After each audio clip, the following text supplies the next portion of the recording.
عطا کی ہے، اسی کے صدقے میں عطا کی ہے۔ ساری شہرتیں اب تک جتنی بھی ملی ہے اس کا زیادہ تر حصہ اس کلام کو جاتا ہے۔ اس کے صدقے میں اللہ نے بڑی شہرتوں سے نوازا، اور اسی کے صدقے میں اللہ تعالیٰ نے نجف اشرف کی حاضری سے مجھے مشرف فرمایا تھا۔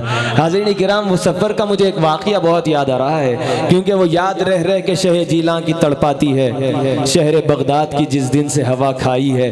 حاضرین کرام، ایک مرتبہ یہ ہوا تھا، کربلا معلیٰ کی جب حاضری ہوئی، حاضری دے کر جب واپس آ رہے تھے، باب الداخلی کے پاس کھڑا ہوا تھا تو ایک شخص نے مجھ سے ملاقات کی۔ میں بڑائی اپنی نہیں کر رہا ہوں، مولا مشکل کشا کا فیضان بتلانے لگا ہوں۔ حاضرین کرام، ایک شخص آ کر ملاقات کرتا ہے، آپ حضرات کے لیے شاید نیا ہے یا پہلے بھی آپ حضرات کو میں نے سنا دیا ہے یہ واقعہ۔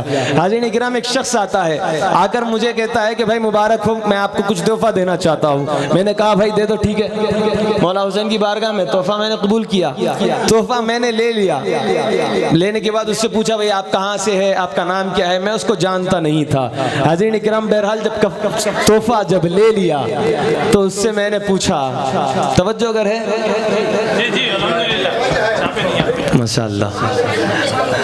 حاضرین کرام، جب تحفہ میں نے لے لیا تو ان سے پوچھا کہ بھائی آپ جانتے کیسے؟ تو اس نے کہا برابر چائے پیتے پیتے سماعت کریں۔ حاضرین کرام، میں نے ان سے پوچھا کہ آپ جانتے کیسے؟ تو انہوں نے کہا کہ اللہ سیما ریکارڈز کو سلامت رکھے، انہوں نے کہا یوٹیوب پہ ہم نے ایک کلام سنا ہے، کون علی کون علی کون علی، تو وہ بہت پسند آیا تھا، یہاں پر آپ سے ملاقات ہوئی تو جی چاہا کہ آپ کو تحفہ دے دوں۔ میں نے کہا بہت شکریہ، ٹھیک ہے۔ مولا حسین کی بارگاہ میں مولا علی کی منقبت پڑھنے پر نذرانہ ملا تھا، حاضرین کرام تحفہ ملا تھا۔ میں نے پھر ایسے ہی پوچھ لیا کہ بھائی ہے کیا تحفہ آخر؟ سنیے گا، اپنے آنکھوں کو بھی کھول کر سنیے گا، کانوں کو بھی کھول کر سنیے گا۔ اگر آنکھیں بند بھی ہے تو یہ جملہ سننے کے بعد آنکھیں ضرور کھل جائے گی انشاءاللہ، کیونکہ میری بھی کھل گئی تھی۔ حاضرین، جب اس سے پوچھا ہم نے کہ بھائی تحفہ ہے کیا آخر، تو اس نے بالکل بغیر ایک سیکنڈ کا ویٹ کیے ایک جملہ کہا، بھائی یہ کفن ہے۔ اس نے کہا بھائی یہ کفن ہے۔ جی ہاں، اسی میری بھی آنکھیں کھلی تھی، میں پریشان ہو گیا، کہنے لگا کہ بھائی آخر وجہ کیا ہے؟ یہاں کفن تحفہ دے رہے ہیں، کہتے ہیں آپ، پھر کہتے ہیں کفن ہے یہ۔ اس وقت ہمارے ایک بھائی تھے، بھائی ہے، اللہ ان کی عمر میں برکتیں عطا فرمائے، عزیز صاحب حیدرآباد کے ایک ساتھی ہے ہمارے، وہ ایک شعر اکثر کہا کرتے تھے، تو وہ وہاں پر مجھے یاد آیا۔ لوگ جب جاتے ہیں تو کہتے ہیں کہ بھائی عراق کا ماحول تھوڑا پریشان کن ہے، وہاں پر فائرنگ وغیرہ ہوتی ہے، وہاں جانے ضائع ہو جاتی ہے۔ حال ہی میں اسید الحق صاحب کو بھی وہاں پر شہید کر دیا گیا تھا۔ حاضرین کرام، یہ واقعات تھے، تو وہاں پر وہ جملہ مجھے یاد آیا، تو مولا حسین کے روزے کو دیکھ کر ایک جملہ میں نے کہا۔ وہ جملہ یہ تھا کہ موت کی تمنا لے کر گیا تھا کربلا کو میں، موت کی تمنا لے کر گیا تھا کربلا کو میں۔ توجہ چاہ رہا ہوں، مصرع بڑا سادہ ہے، لیکن ڈوب کر سنیں گے تو انشاءاللہ تعالی اتنا مزہ دے گا، دن رات گزر جائے گا، یہ مزہ ختم نہیں ہوگا انشاءاللہ۔ موت کی تمنا لے کر گیا تھا کربلا کو میں، موت کی تمنا لے کر گیا تھا کربلا کو میں، حسین نے کفن دے کے کہا جیتے رہو،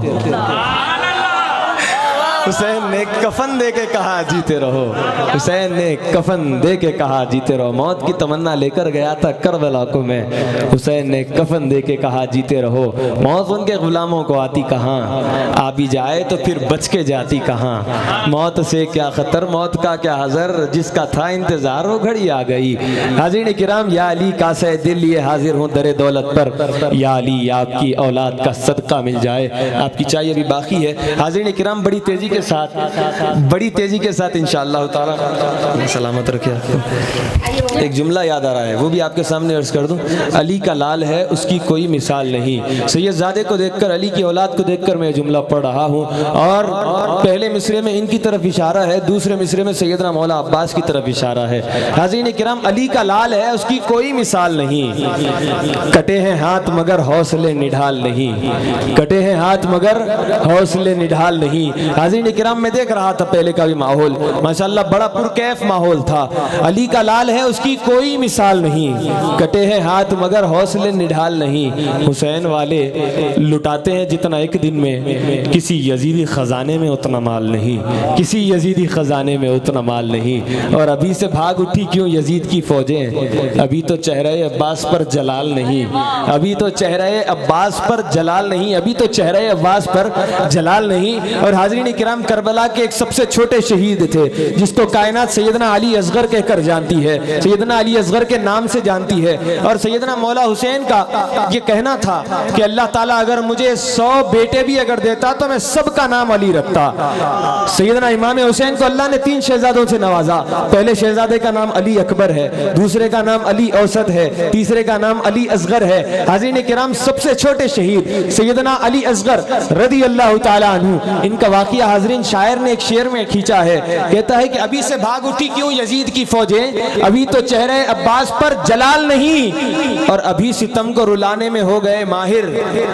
ابھی تو عمر بھی اصغر کی 1 سال نہیں، ابھی تو عمر بھی اصغر کی 1 سال نہیں، ابھی تو عمر بھی اصغر کی 1 سال نہیں. اور بس انہیں لائے ہو عباس سے لڑنے کے لیے، بس انہیں لائے ہو عباس سے لڑنے کے لیے. اپنی حاضری مکمل کر رہا ہوں. بس انہیں لائے ہو عباس سے لڑنے کے لیے. تاریخ دانوں نے کہا تھا کہ کربلا کے معرکے میں، کربلا کی جنگ میں یزیدیوں کی جانب سے 22,000 کا لشکر تھا. کسی تاریخ دان نے لکھا کہ 20,000 کا لشکر تھا، کسی نے لکھا کہ 18,000 کا. کم سے کم 18,000 کی بات آئی. حاضرین اگر 18,000 بھی لے لے یا زیادہ سے زیادہ 22,000 بھی اگر لے لے، شاعر کہتا ہے کہ بس انہیں لائے ہو عباس سے لڑنے کے لیے، بس 22,000 کو لائے ہو عباس سے لڑنے کے لیے. اگلا مصرع بڑا بھاری ہے حاضرین، کائنات سے بھاری جملہ آپ کے سامنے ہے. بس انہیں لائے ہو عباس سے لڑنے کے لیے، اتنے لشکر پہ تو اصغر کی ہنسی بھاری ہے. سبحان اللہ. اتنے لشکر پہ تو اصغر کی ہنسی بھاری ہے، اتنے لشکر پہ تو اصغر کی ہنسی بھاری ہے. بس انہیں لائے ہو عباس سے لڑنے کے لیے، اتنے لشکر پہ تو اصغر کی ہنسی بھاری ہے. چلو میں بھر کے آب کو پانی پہ مار کر عباس نے فرات کو پانی پلا دیا، عباس نے فرات کو پانی پلا دیا. بس انہیں لائے ہو عباس سے لڑنے کے لیے، اتنے لشکر پہ تو اصغر کی ہنسی بھاری ہے، اتنے لشکر پہ تو اصغر کی ہنسی بھاری ہے. ماشاءاللہ آپ تمام حضرات کا شکریہ، آپ نے اس ناچیز کو اتنی کھلی سماعتوں کے ساتھ سماعت کیا. آئیے اب میں بلا تاخیر دعوت سخن دینے